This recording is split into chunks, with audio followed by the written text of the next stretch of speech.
Okay, what is discrimination?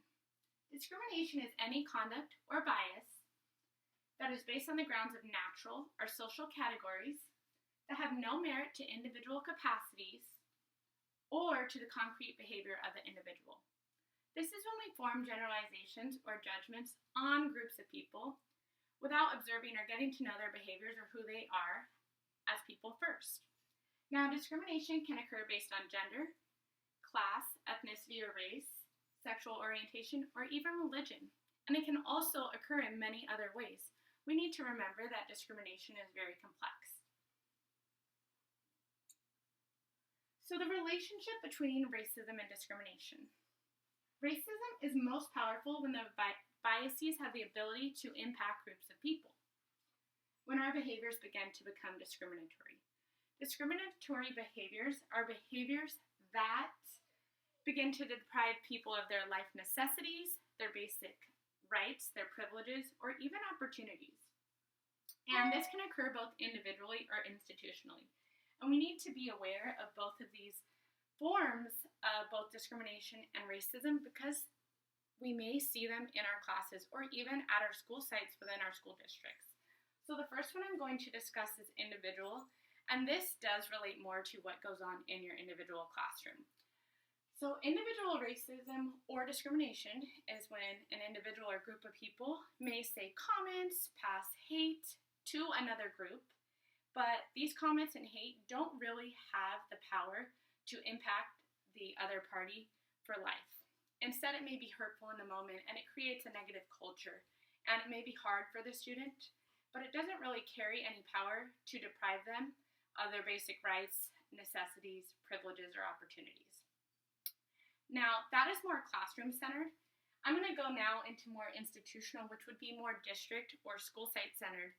And this is when individual racism becomes so strong that groups of people or institutions begin to carry out actions that do become discriminatory and do deprive people of their opportunities or rights.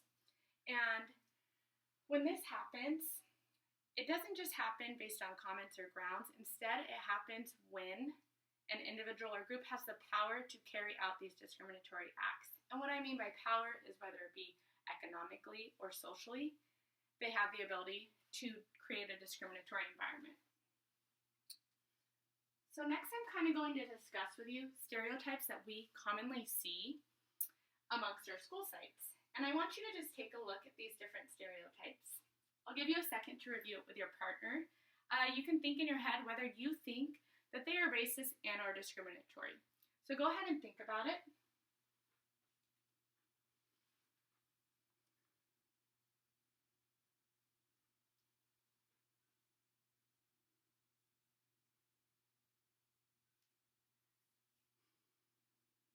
Okay, so now I kind of want to review them together with you guys. These are stereotypes that I am sure we have all heard before, whether it be through media outlets, family, friends, on your school site, within your classroom, or even just on social media and how popular and prevalent social media is now. I'm sure that these are tossed around daily, multiple times a day. And I will get into that a little bit later as we discuss these. So first I'm going to talk about girls are not as smart as boys. So how many girls do I have in this room? Yes, me too. And so when we hear this, of course it doesn't feel very good. And we know that our gender has nothing to do with how smart we are. So when we hear this, we know, yes, that is racist and or discriminatory. Next, this is when it becomes a little tricky. I'm going to cover the next three stereotypes with you guys. So we have African Americans have rhythm, Asians are studious, and Jews are smart. Now, when we hear these, we may not necessarily think that they are negative in connotation, yet they are tossed around carelessly. So we hear these, and either way we are passing a judgment on a group of people, and it is unfair to that group to be making a statement like this.